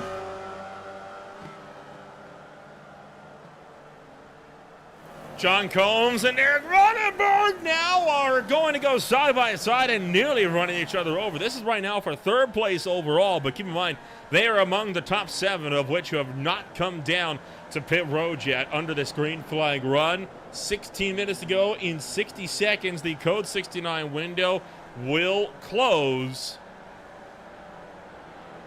And this will end up being a 1 yellow race. And unless something happens here in the next minutes, I don't see us getting that second Code 69. I don't know either. I only see more rain potentially coming down here. The radar is coming in, and it is bringing a lot of rain for the end of this race. And I think a lot of the drivers might be thinking that and might be also hearing that from their crew chiefs as we see this gaggle of cars now bringing it down pit road, obviously. Got to be careful. You're running awful close together, all things considered, right? Don't want to trip yourselves up on pit entry here. And they're going to give each other just enough room to work with on the way into the box. So that is going to allow for Morse and Wolf to fight this one out unimpeded for the lead of the race. And Wolf has the draft. He is closing. They're able to get out ahead of Romano. Morse goes defensive. Wolf might have to try to fight this one out the long way around Daichi. But he's not able to have the run that he was hoping for into turn 1. We haven't seen them too much side by side. It seems like Morse has been able to do a lot of great defensive moves. I mean, he took that defensive line, and now he's going to just, park it right in front of the 119. The 119 is going to have to try and see if another opportunity opens itself up as we come just to the 15-minute mark left in the feature race here tonight from Fuji. As, we still got about a 10 seconds barrier back to 3rd for these two. So everything still holds true. I mean, Romano is still fast. He still broke about 3 seconds away from Thacker. And you can see now the Code 69 window has now closed. So another thing to note for these drivers. And I, keep looking at this radar, and I feel like it's just going to get way worse for the drivers. And you might want to just end your race off the safest way possible. But, if at the same time, I feel like a lot of these drivers have been trying to do that all race, and we've seen just a lot of tumbles. Well, this fight for the race lead going to continue on throughout the duration of this one. Further down the field, Jordan Babcock and Ben Williams exchanging blows. Sean Nolan and Darren Byer in a almost side-by-side battle. This is for 21st place on the track, and that's going to see Darren Byer go around the long way from Chris Flams. You've also got Agostino and Close that are sitting in 6th and 7th. They are also set to have themselves with a decent run. Wolf still maintains within half a second of Henry Morse as they come out of Panasonic, but Morse was able to get quite a good drive going that time through out of the corner. But that pull from the draft is just going to bring Wolf right back to the back bumper of the one. Nonetheless, you know, these guys, if Wolf is going to be, or if Morse is going to be able to get away from the 119, he's going to put down an impressive lap. And that pull, oh my gosh, you can see Wolf just sends it now to the inside of the one. These two are going to now be nose to nose, side by side, coming into turn 1 here. Oh, actually, wow, Wolf is able to just securely take that away with the run. And I thought he was going to overshoot it there for a little bit, but the 119 able to take that perfectly. And now firmly grasping that first place position, holding on to the win as it stands. But, you know, these two are trading blows, trading positions, and we still got 12 minutes to go here. Henry Morse trying to see if he can fight back, though, as he's going to get that run around 100R around the long way from Henry Morse. An always risky attempt if you want to try to go for it, but go for it he will, and Wolf forced to yield as he is caught in that slower, wetter line. So Morse able to pull that move around the outside of 100R, and boy, that is a gamble to try to go that far off the beaten path, but he made it work. And you would think it would be the last closing laps here. I mean, still, we only got about 5 or 6 laps with the current lap speeds, but, you know, nonetheless, Morse doing a heck of a job taking whatever line is open to him and trying to take that lead back away. So now Wolf, he thought he had the lead secure for maybe this lap. He's got to find another way back around the one.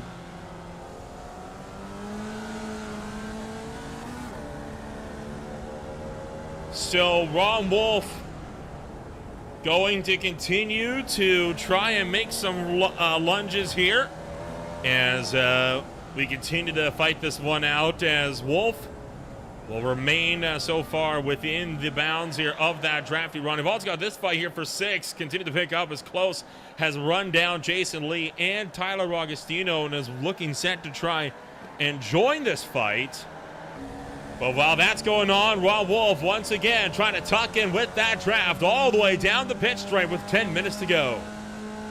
I feel like we've seen this before. Oh wait, it might have been about a lap ago where Wolf was now getting this pull down the front stretch, and we'll see what the 119 can do if he's going to be able to just perform the same exact maneuver, getting right up to, it looks like he actually let off there. He did. Coming across the start finish line, so maybe a little mind game, maybe a little strategy here going into turn 1. He's being strategic because remember, with how long this front stretch is, you don't want to be in the lead because there's way too many chances to be overtaken on the final lap of the race. You want to be the one that's on offense, not on defense. My oh my, it was luckily, you know, not too much pressure. I feel both of these drivers have been great with the pressure of each other, being around each other, and looks like there's a couple other battles going on in the field here. I believe this is the battle for 13th between John Combs, Austin Tucker. Combs getting a little further on out there. Oh, gets a little loose, I believe. If is that?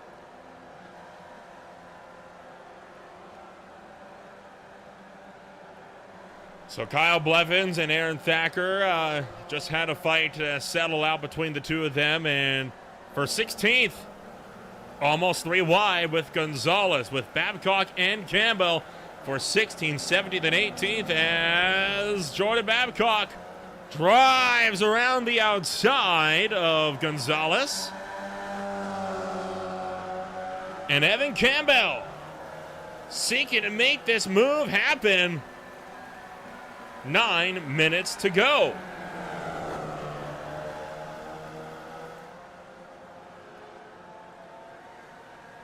Coming around through the 100R turn now, and Gonzalez maybe using that outside lane we did talk about before. You have a little bit more risky situation going out there, but he's, oh! Slipped on some of that standing water. That's why you can't be too overly aggressive, and that's going to stack up Campbell as Gonzalez comes back onto the racetrack. But off the road up front goes Jordan Babcock, and that'll let these guys close right back in.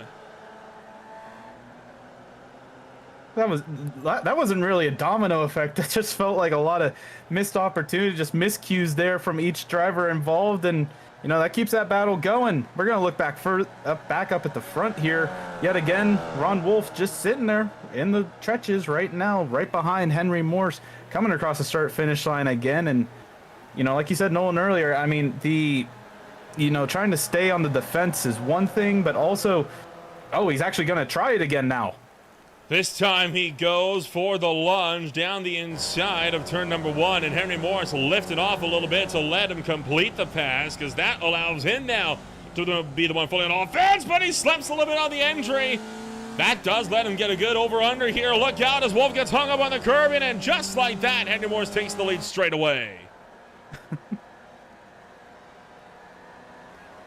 And don't look now. I mean, Romano is slowly gaining on these two as they're battling doing all this 1-2 punches to each other. He is now under 7 seconds back of these two.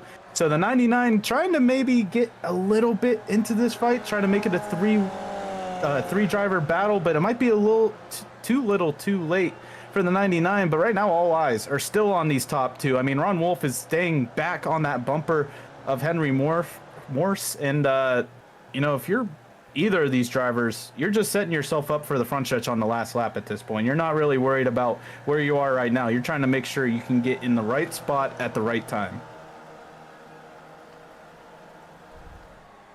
6.5 minutes to go. Only anticipated to be around 3 or 4 laps left of running here. Morse continues to hold on through turn 10. Chris Zolfer has just been given a black flag. That will be for hitting the incident limit tonight, so he'll be forced to come down pit road to serve a drive-through. Augustino, Lee, and Close fighting it out for 6th through 8th. Jason Lee up 24 spots today, by far the hard charger, and he's trying to see if he can make it 25 before this race is out. And kind of also to go with that, I mean, Close heads up 15 position, so those two know how to make it through the field. But nonetheless, I mean, right now, these three just trying to make it to the end of this race. I feel like anytime, if we don't see Henry Morse or Ron Wolf, we see a battle, somebody is going to give in and get maybe a little too much pressure to the other driver where, especially with this rain, you can't, you got to be perfect at times to stay consistent. And I think unless you're the top two, or maybe even Giovanni Romano, he's still gained another second on the top two. Just one lapse in judgment, anything can send this Formula V into sorts. And, just like that. Around goes Augustino. Jason Lee says, thank you very much. He's going to pick up the 6th place spot as a result from his teammate. And Augustino could lose out to Sebastian Close, as well as Close trying to have that look to get around the left side of him as well. Tucks in a line with Lee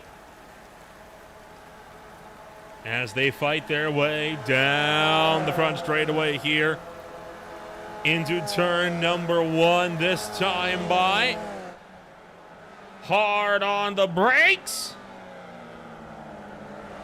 And the 38 going to lose out as Jason Lee fights through on the inside.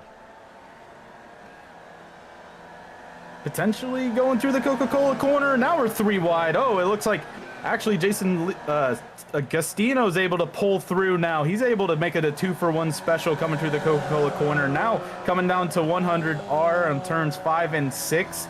He's going to use that inside line, and we're going to see, I believe that's Jason Lee. And actually everyone almost going up into that outside line. The Close is able to keep it on the inside line and taking that safer approach to that corner. But coming through the hairpin now, Close is going to end up losing out on those positions, sitting behind these two yet again. All the while, with just 4 minutes to go, it is going to be 2 laps to go, this time by at the line. As these fights continue to develop, Alexander Bueller has spun around to the back of the field. Augustino once more attacking his own teammate down the inside. of Jason Lee, and he picks him off. And still smashing close, kind of caught at the tail of this team-on-team fight and just cannot find a way to get through. He might be waiting for his opportunity on the front stretch at this point. Just stay within a second. You'll be fine to, you know, get back in the battle with these guys. Because I think they're a little more daring than what we've seen out of Morse or Wolf or really anyone else in these past 10 minutes. These guys seem to be throwing haymakers when it comes to turns 1 through 5. So we'll see what happens. But right now, Agostino leading this little group through turn 16 up into the front stretch. And also Ronenberg just trying to maybe also tag on. If something happens, you know, maybe trying to make up 3 positions real quickly. But nonetheless, like you said, the team is battling it out across the front stretch. And all of this while Ron Wolf continues to apply pressure to Henry Morse as we are within the 2.5 minutes to go range. So the next lap will be the last one. There goes Jason Lee as he's got Agostino sitting right behind him, deeper on the brakes and smashing close, trying to go around the outside of turn 1 as well to try to find a fight into this mix, and just again can't find the run. Looking further on back, that's Gonzalez looking to the inside here, potentially for the, trying to see the battle here. Actually, they're going 3 wide here. Gonzalez going to take that ultra low line going into turn 1. He's actually going to end up on top. And this is the fight for 17th here amongst the grouping. So Gonzalez into 17th, Campbell through 18th, and back in 19th. They're trying to go 3 wide again here into turn 2. They're really loving this 3 wide action here at the end of the race. These guys know these are probably the only positions they're going to organically pick up, and they're doing everything they can to lead this. And Gonzalez is right now in that catbird seat, just trying to, you know, lead the group a little bit here to the front stretch, and that's when everything is, you know, everything's going to break loose again for these 3, but just keeping to the back bumper, jumping back up here to the battle between Morse and Wolf. Romano is joining the picture there, 2.7 seconds behind. And I don't want to say, you know, we have to start looking out for him, but coming to this final lap, he is, you know, entering the picture little by little, but nonetheless, it's Wolf and Morse. Final lap, this time by who takes the win in the Mount Vee-Ji Grand Prix. Ron Wolf making that look to the inside of Henry Morse. Side by side down the main straightaway towards turn 1. Wolf lifts out. He goes back to the left-hand side. Henry Morse retains the lead. And Morse holds a defensive line into turn 1 and keeps Ron Wolf at bay through Daichi. Now Ron Wolf is just going to have to try and figure it out and stay on the back bumper of Henry Morse coming through the Coca-Cola corner in 100R as they're still applying the pressure. Henry Morse is keeping all that pressure there and keeping himself as a brick wall for these past couple of laps as they're coming through 100R, both of them running that inside line, coming into the hairpin of 6 and 7 and setting it all up for an entertaining front stretch. And that's where Wolf is probably going to have to make his move and get himself a good run coming out of turn 16.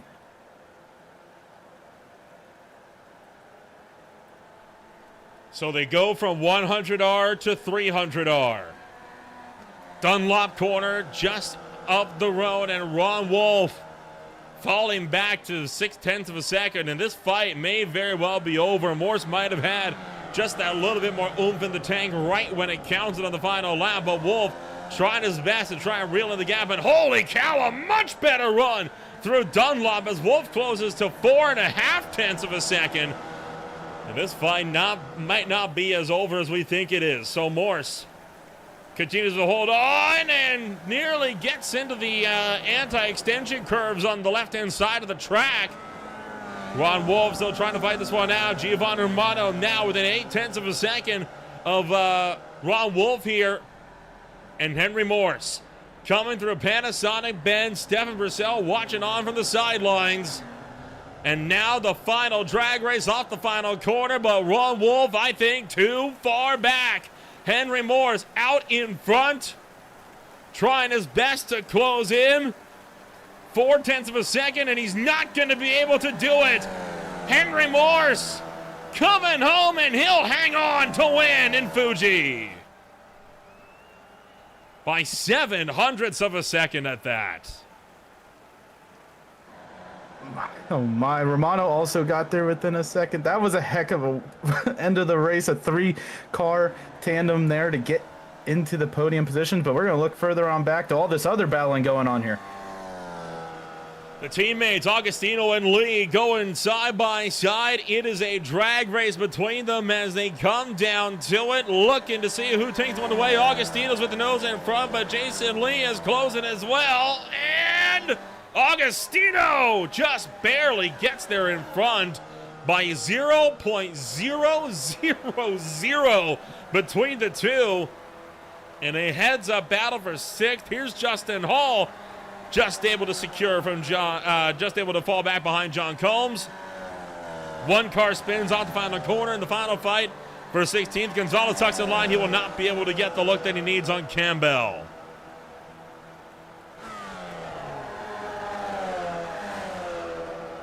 And some cars going backwards there across the start-finish line as well. Just taking in the views here, Fuji. And if this is going to be the run from Ron Wolf to the line, and you'll see, if he was maybe 0.1 of a second closer to the final corner, he might have gotten him. Yeah, it didn't take much. He would have only needed about 1/4 of that car length to get onto that outside or inside, wherever he wanted to go, alongside the one, but nonetheless, he goes a little too late, and that is going to give the win to Henry Morse. What a fight, though, here at the end of the day, as the last few cars are now coming across the start-finish line here. A very exhaustive race for the field, as everyone did their best to fight this one out as best as they could. And, well, with all of that said and done, it's time to take a rundown of what your official results look like here at the end of the day. And it's going to be, of course, Henry Morse coming home number 1 this afternoon. He is joined by the likes of Ron Wolf in 2nd. Giovanni Romano finishes up in 3rd. Kyle Blevins in 4th. From there, Aaron Thacker finishes his race in 5th. Tyler Roxino in 6th. Jason Lee 7th. Sebastian Close in 8th. Chris Bright, Eric Ronenberg round out the top 10. You got John Combs, Justin Hall, Austin Tucker, and Matthew Dupuis. Those 4, the chicken runners, finishing 11th through 14th. Alexander Bueller, Evan Campbell, Gabriel Gonzalez, Ben Williams, Jordan Babcock, and Alex King rounding out your top 20. 21st through 30th, it's Darren By, Sean Nellen, Ethan Conley, Greg Beckman, Ryan Verhulst, Ringo Harrison, Stephen Purcell, the first car to finish 1 lap down, and then from the tail on down, Chris Zofer, Alex Coffer, Jake Kasich all failed to finish this race tonight.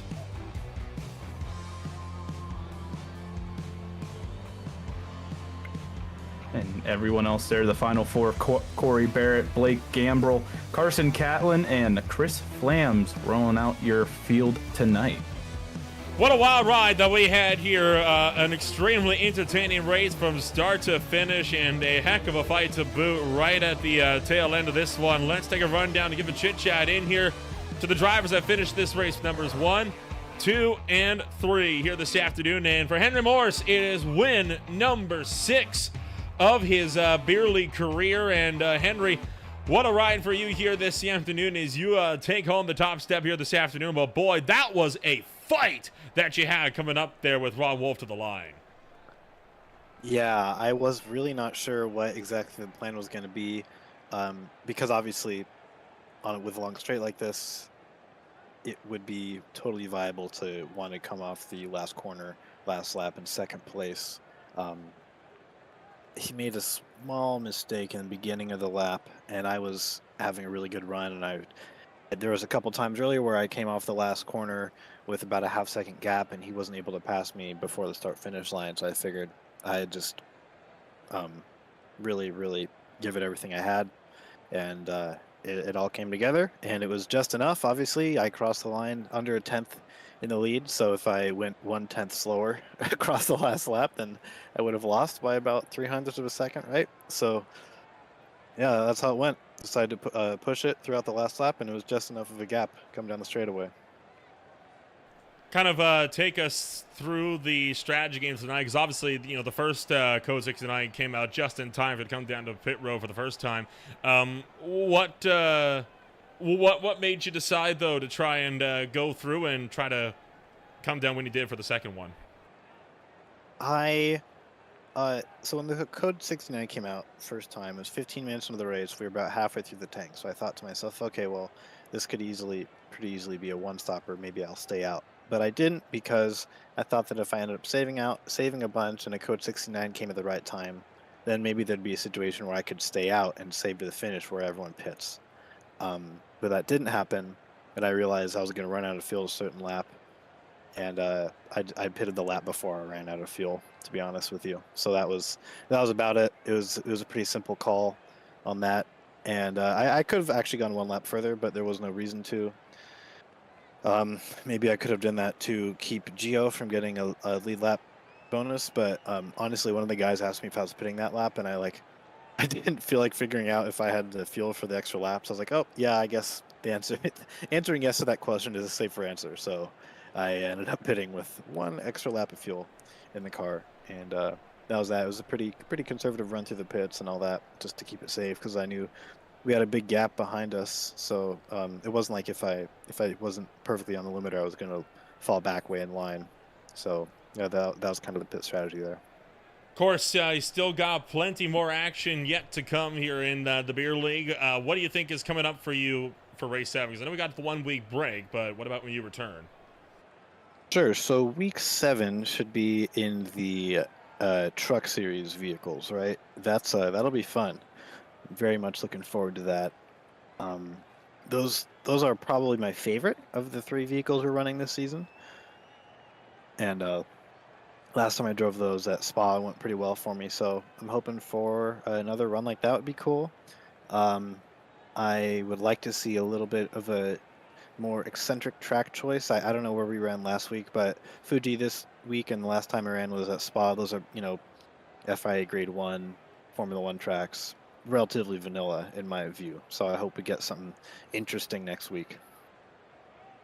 Well, we'll wish you the best of luck when we go racing in 2 weeks then. Congratulations on taking home your 6th Beer League win, and we'll talk to you hopefully again in 2 weeks.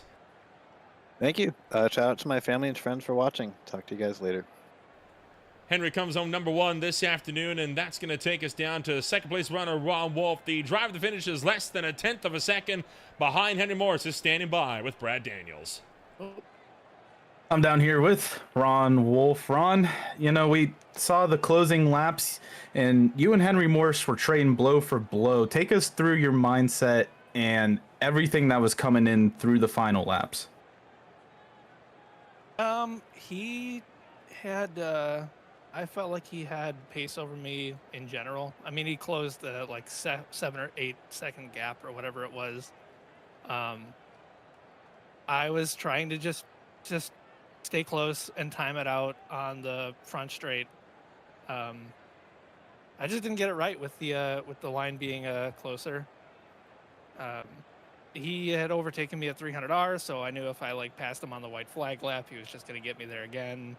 So I was content with just staying where I was, making sure I got a podium, not taking us both out by fighting too hard. And throughout the entirety of the feature race, I mean, you were at least up in the top 2 for the most part. And, when it came to the rain that was coming down in Fuji today, when it comes to this car, the Formula V in the rain, how are you feeling in practice and qualifying and everything else coming into the feature and even the initial start? Really good. I quite enjoy the rain, and I also feel like I do better with these cars when I don't know how do I put this. The way we're swapping cars around, we're doing 3 different cars, running 3 cars each week. Nobody has a ton of time to practice, and nobody has a ton of time to get good, and I can just get up to speed pretty quick. I'm not the fastest, but that is an advantage of mine. I feel like, at least this season. I mean, and with the rain just works in my favor too, because that just balances everything out. All the guys that are way faster than me are not that anymore, because it becomes a waiting game.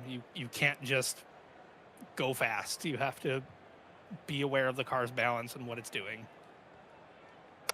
and absolutely. I mean, consistency was also a killer for a lot of the other drivers in the field where, going in the turn, well, really any of the turns, side by side or anything like that, just overshooting the entry. But nonetheless, that tonight you ended up with the podium.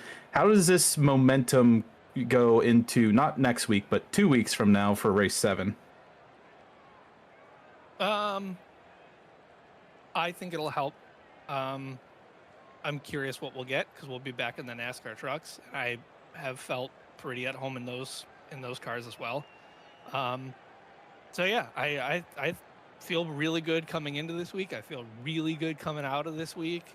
I don't think the break is going to affect me all that much with taking a week off. So I'm really excited to round 7 to get there.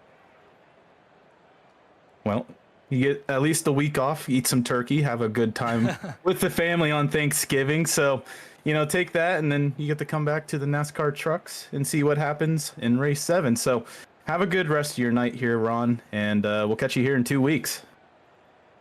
Yeah, you too. Have a good night, guys. Looking forward to watching the broadcast later. And that was your second place finisher, Ron Wolf. And we're going to throw it back up to the booth with Nolan for our third place finisher, Giovanni Romano. And it is the Canadian coming home number 3 here this afternoon. Gio, that 31st win, just a little bit elusive here this afternoon. But boy, you were gaining on them in the final stages there. One more lap. You think you could have gotten them? Yeah, one more. If I got paid for one more lap, I might have considered. Yeah. I don't know why, but I really clicked with this weird combo of extremely slow car and track that's super wide on a flooded track. Apparently, that's my wheelhouse or something. So, yeah, I had a ton of pace, but just the last stint was just pretty sloppy at the start. Some of it my fault, and that was the difference at the end. Of course, this race, like you mentioned, was on a track that only got wetter and wetter as we got through the night. It was a virtually dry track, well, damp track in practice, damp track in qualifying. The rain started to come down to the sprint, and it did not let up for so much as a minute. Did you find it a problem to adjust to the wet track after a much drier track in practice and qualifying, or was it a bit of an easy transition? Yeah, I definitely had some issues with some of the braking zones, especially turn 1, because I got it wrong quite a few times as the track was getting more wet, and I had to you get around, it's like a 2.5-minute lap, and you get around there, and the first corner is 2 minutes wetter than it was when you were last there, and your braking point doesn't work anymore. So that took some adjustment, and the puddles as well were brutal. There's a few spots where we were all driving way offline just to stay out of the puddles to not aquaplane, so quite challenging.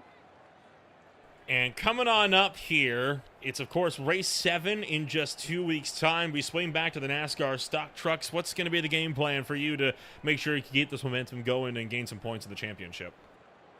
Try to keep the car straight. I think there's been a few of these races where I have the speed but haven't gotten through traffic cleanly, sometimes due to being impatient a little bit, and I think maybe just take a note on that, and yeah, just take it a little easier, and if it takes a little longer to get around someone, it's fine, because I've had the speed and I'll be able to make the time up. So a lot easier to make up a few tenths up from losing time in traffic versus 5, 10, 15 seconds from an incident. So, yeah. Well, race 7 is just around the corner, and that 1 week break will go by quicker than we think. So we'll wish you the best of luck when we return in a couple. Yeah, and I'm looking forward to FTR this Saturday. Be a good race.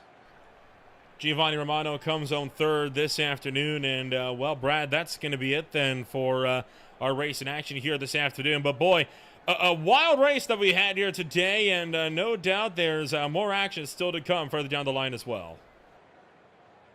Yeah, I got wet and wild in Fuji, something that I wasn't expecting to see today until about 10 minutes before the green flag starts. So it was a great one. It was a pleasure to join you here in the booth here, Nolan.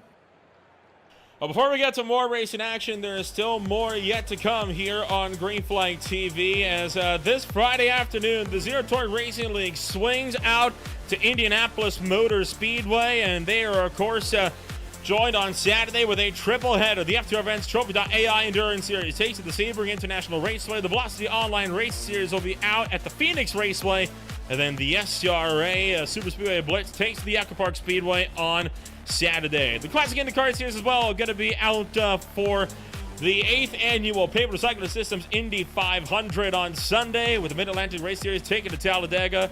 And then, of course, it's back for more action on Friday night. For more here coming up as well. If you want to find out more about who we are and what we can offer you, check us out today at www.greenflagtv back home. Make sure to follow us on both of our Twitch accounts and, of course, on YouTube as well. We'll see you all when we go racing next week for more action in the Beer League.